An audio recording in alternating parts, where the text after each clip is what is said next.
Buen día.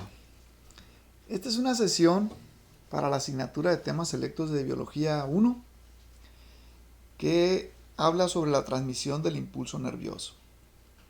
Para poder explicar la transmisión del impulso nervioso, tenemos que remitirnos a lo que es una de las funciones básicas de los seres vivos que les permite seguir vivos y sanos, que es la irritabilidad.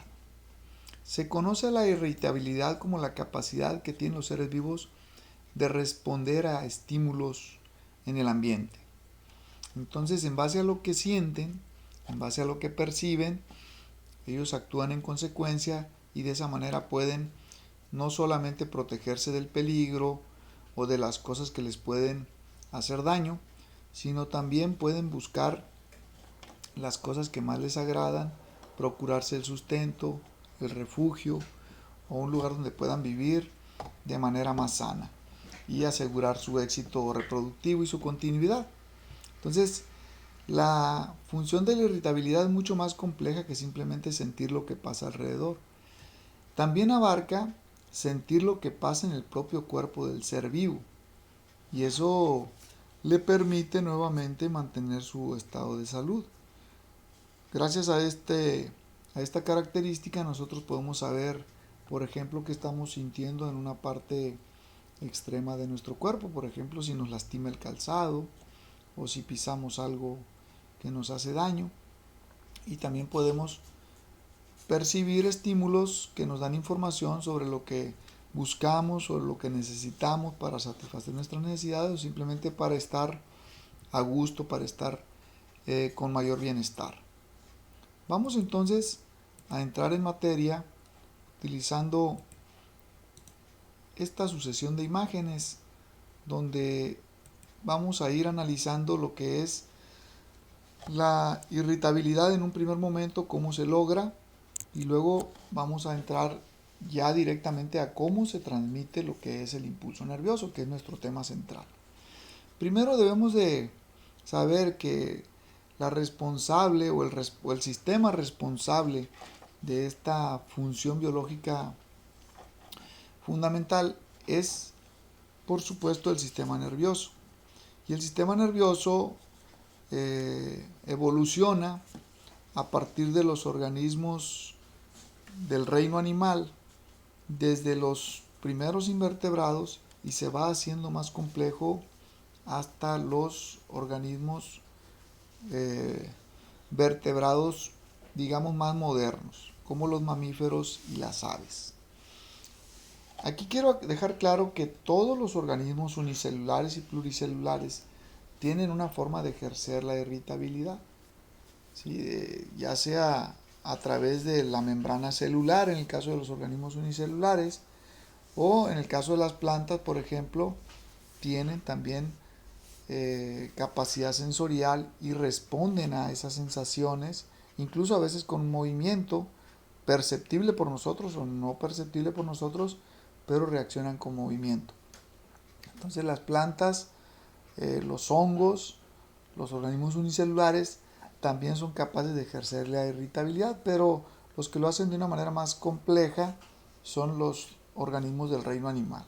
Aquí vemos varios ejemplos de los organismos del reino animal y cómo han desarrollado un tejido celular específico para esta función. A ese tejido celular se le conoce como tejido nervioso. El tejido nervioso podemos imaginarlo como un sistema de cableado que comunica todo el organismo y que obviamente se erige o se convierte en un centro de control para que el organismo tome buenas decisiones relacionadas con su supervivencia y con la búsqueda de buenos lugares desde el punto de vista ambiental y con la búsqueda de alimento, etc. Aquí vemos organismos del filo de los cnidarios, equinodermos, de los platihelmintos, gusanos planos, de los anélidos, gusanos anillados. Aquí vemos artrópodos, como este insecto, por ejemplo, un par de moluscos, como esta lapa del tipo de los quitones, y un calamar, y finalmente una salamandra, que sería un anfibio, ya un vertebrado. Y vemos cómo va cambiando el sistema nervioso desde una red nerviosa, un anillo nervioso con ramificaciones hacia los 5 brazos, atendiendo la simetría pentarradial de este equinodermo, o un sistema nervioso que ya incluso está formando un primitivo o incipiente cerebro para controlar el organismo, y cómo se va complejizando conforme el organismo va siendo más anatómicamente más complejo. Los anélidos, por ejemplo, ya tienen ganglios repetidos que ramifican hacia los lados y hacia todas direcciones del cuerpo. Los artrópodos, también con cierto grado de cefalización y de formación de cerebro. Los moluscos, que son un poquito más sencillos, a excepción, digamos, de los cefalópodos, que incluso tienen mucho desarrollo de los ojos y que además se distinguen por su capacidad para resolver situaciones inéditas, o sea, por su inteligencia, hasta llegar a un cordado típico, que tienen un cordón nervioso dorsal y una cefalización bastante notoria, bastante conspicua. Aquí vemos ya una comparación entre los cerebros de varios vertebrados, desde un pez, un anfibio, un reptil, hasta llegar a los vertebrados más recientes evolutivamente hablando, que son las aves y los mamíferos. Entonces podemos notar cómo conforme nos vamos avanzando en la escala evolutiva, el grado de cefalización y la complejidad del cerebro se va haciendo más grande. En el caso de los mamíferos, pues es el caso más, digamos, más extremo. Vemos aquí el cerebro con sus lóbulos sensoriales, bulbo raquídeo y su cerebelo, ¿no? Si ya lo comparamos con el cerebro humano es todavía más complejo. En volumen es mayor en relación al tamaño de la cabeza, incluso también en relación comparativa con el volumen del cuerpo, y si se fijan tiene muchos pliegues. Estos cerebros que tienen demasiados pliegues y mucho volumen generalmente son cerebros muy desarrollados que le permiten al organismo tener una capacidad sensorial importante, pero también una capacidad en la toma de decisiones muy eficiente. Te vendría siendo el cerebro, el tallo cerebral. Aquí vemos muy bien representado lo que es un cerebro humano. ¿Cómo se organiza el sistema nervioso ya de un organismo tan complejo como un mamífero o como incluso un ser humano? El sistema nervioso, por su posición, lo puedes dividir en sistema nervioso central y en sistema nervioso periférico. El sistema nervioso central básicamente abarca el cerebro, el cerebelo y la médula espinal. El sistema nervioso periférico pues incorpora todos los nervios laterales que salen del sistema nervioso central y que van a ramificar todas partes del cuerpo. Luego, al sistema nervioso periférico se le puede dividir en el sistema nervioso somático, que es una parte del sistema nervioso que funciona bajo el dominio de la voluntad, y una parte autónoma que funciona de manera involuntaria, o sea, de manera automática. Esa parte autónoma se divide en división parasimpática y división simpática. Aquí las vemos los dos sistemas integrantes del sistema autónomo, que es el sistema parasimpático y el sistema simpático, y vemos que son complementarios y antagónicos. Por ejemplo, mientras el sistema parasimpático contrae la pupila, el sistema simpático provoca su dilatación, ¿sí? Mientras el sistema parasimpático contrae los bronquios, el simpático los relaja. Y así podemos ir viendo cómo son complementarias y funcionalmente antagónicas. Y gracias a eso se logra el equilibrio. Y todo esto funciona en automático, lo que es respiración, latidos del corazón, digestión, función hepática, función renal. Todo eso funciona independientemente de que estemos nosotros conscientes o no. La unidad celular y obviamente pues la unidad estructural, anatómica, funcional del sistema nervioso pues la tienen las células conocidas como neuronas. Aquí vemos una imagen al microscopio de neuronas típicas. Aquí vemos otra imagen al microscopio con otra técnica microscópica y con otra técnica de tinción.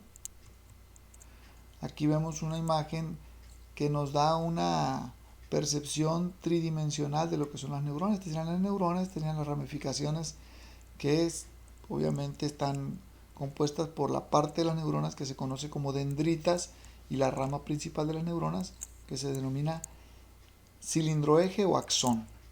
Aquí vemos un dibujo donde se ven las partes que estaba mencionando. Se aprecia el cuerpo de la célula, el núcleo, el nucleolo. Generalmente tiene muchas mitocondrias porque gasta mucha energía debido al mecanismo con el que se transmite el impulso nervioso. Ahorita lo vamos a analizar. Tenemos aquí el axón o cilindroeje. Tenemos las dendritas, que son estas ramas más delgaditas. Tenemos que en algunas ocasiones, no en todas, las neuronas en la parte del axón tienen una vaina que se conoce como vaina de mielina, que es una vaina celular que está formada por células de Schwann y que tiene algunos espacios, digamos, desnudos de axón, los cuales son denominados nódulos de Ranvier, y que básicamente esta estructura está enfocada en hacer más eficiente la transmisión del impulso nervioso.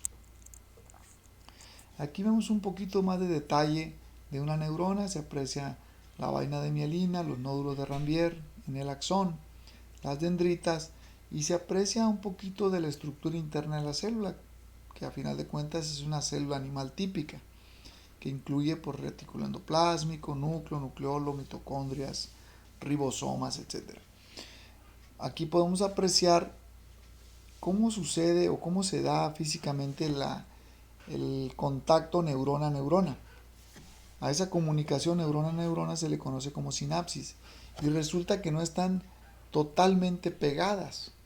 Forman un cableado que recorre lo largo y ancho del cuerpo, pero las neuronas entre sí no están totalmente pegadas, sino que se unen a través de una hendidura que se conoce como hendidura sináptica o sinapsis, y entonces una neurona, para pasar la información a la vecina, se la pasa a través de unos transmisores químicos que se llaman neurotransmisores.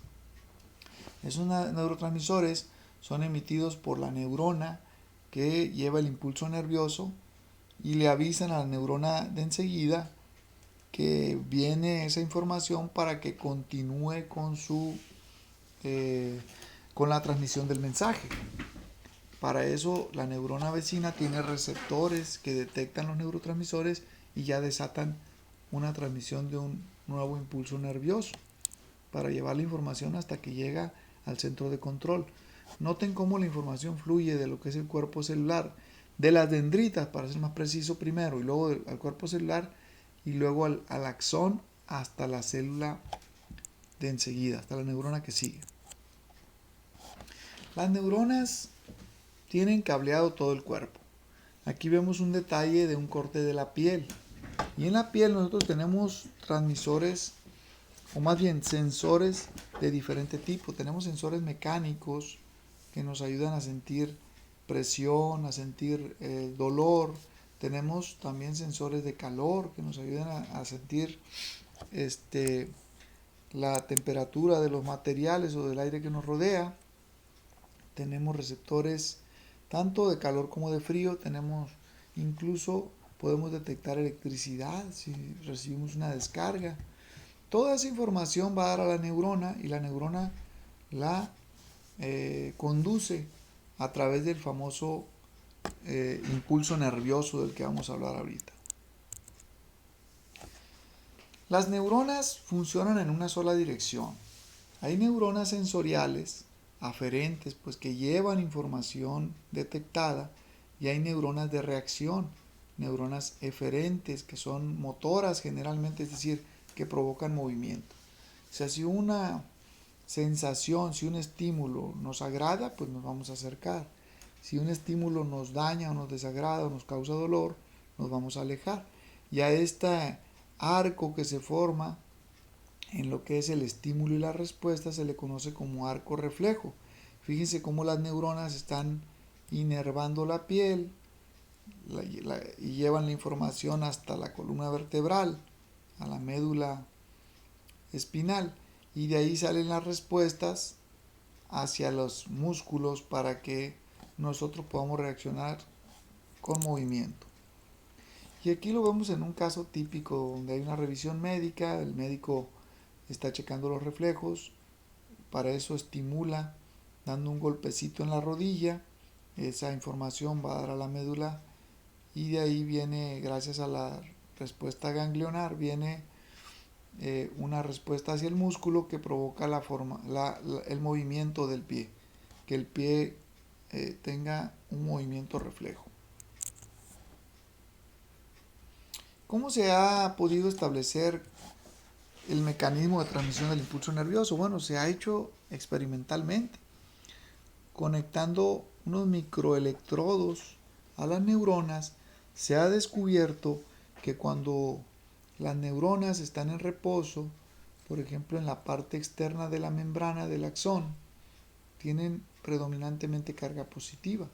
Pero cuando se desata un estímulo, lo que sucede es un transporte activo de sustancias del exterior al interior y del interior al exterior a través de un transporte activo que se llama bomba de sodio-potasio. Recordarán, acabamos de ver los tipos de transporte a través de una membrana, que el transporte activo es aquel que requiere de energía, o sea, de ATP. Este es un transporte que requiere ATP y se llama bomba de sodio-potasio porque están involucrados estos dos iones.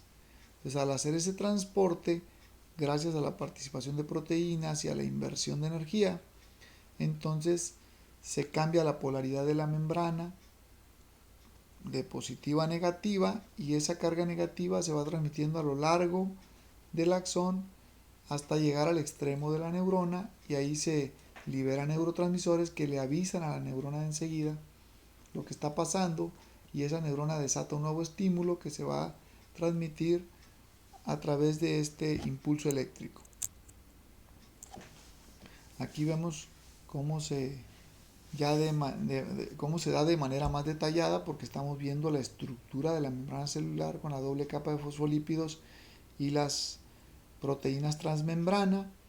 Entonces aquí estamos viendo actuar a la bomba de sodio-potasio. Como la bomba de sodio-potasio lo que hace es incorporar al mismo tiempo prácticamente 3 iones de sodio al interior y expulsar 2 iones de potasio, lo que ocasiona que se genera una carga negativa que va a correr a lo largo del axón. Y hay otras proteínas transmembrana que se encargan de llevar nuevamente los iones de sodio al exterior y los de potasio al interior. Y ahí está funcionando la bomba de sodio-potasio. Aquí ven el papel que juega la vaina de mielina. O sea, en una neurona que no tenga mielina, el impulso se va a transmitir así de manera continua. Pero cuando hay mielina, como es el caso del dibujo de la parte inferior de esta imagen, entonces lo que va a suceder es que el impulso va a saltar de nodo de Rambier o nódulo de Rambier a nódulo de Rambier, haciendo que la información fluya de manera más eficaz, de manera más rápida. Y eso es lo que está sucediendo aquí, está saltando el impulso nervioso y está acelerando la transmisión. Aquí vemos una animación donde se observa cómo se da el impulso nervioso. Vean cómo los iones positivos viajan al inferior dejando la carga negativa en el exterior. Aquí está cuando está en reposo. Cuando está en reposo predomina la carga positiva al exterior. Cuando se desata el potencial predomina la carga negativa en el exterior. Y aquí ya lo ven de una manera más rápida, más dinámica. Vean cómo la carga negativa va fluyendo del cuerpo celular hacia el extremo del axón, hasta topar con la neurona vecina. Así se da la transmisión del impulso nervioso. Aquí estamos viendo funcionar la bomba de sodio-potasio. Miren cómo está moviendo por cada 3 iones de sodio que se mueven 2 iones de potasio. Con una molécula de ATP que pierde un fósforo liberando la energía y se convierte en ADP. Ese ADP eventualmente va a entrar al ciclo nuevamente respiratorio en la mitocondria y se va a convertir nuevamente en ATP y así sucesivamente. Por eso las neuronas tienen tantas mitocondrias y por eso las neuronas consumen tanto oxígeno y son células muy sensibles a la falta de oxígeno. Si un individuo sufriera falta de oxígeno o hipoxia, las primeras consecuencias se verían reflejadas precisamente en la disfunción de las neuronas, incluso eventualmente en la muerte de las neuronas. Aquí vemos el detalle de una sinapsis. Noten cómo no están totalmente pegadas las neuronas.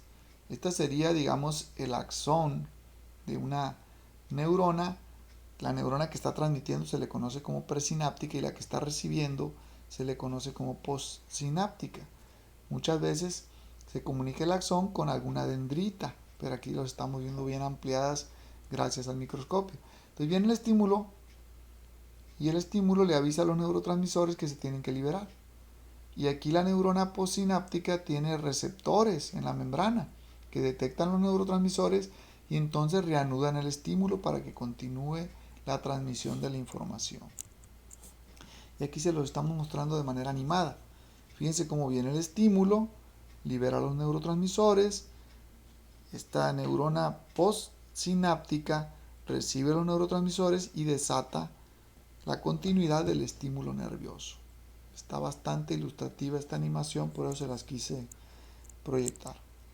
Y aquí ya ves toda la neurona, cómo está funcionando. Mira, viene el estímulo, libera los neurotransmisores. Aquí en rosa más oscuro, o más fuerte más bien, aparecen los receptores, en rosa más tenue los neurotransmisores, y vean cómo continúa el estímulo nervioso transmitiéndose a la neurona vecina. Y luego a otra y hasta llegar al centro de control. Dentro de los neurotransmisores aquí tenemos algunos ejemplos que son la serotonina, la dopamina, la endorfina, la adrenalina, la noradrenalina, el glutamato, el GABA por sus siglas y la acetilcolina. Y más o menos te dice los lugares donde se encuentran y su clasificación desde el punto de vista químico. Aquí vemos un poquito de la función de cada uno de los neurotransmisores y qué pasa cuando están presentes y cuando hay carencia del mismo. Una carencia de neurotransmisores puede ser atendida médicamente si se detecta.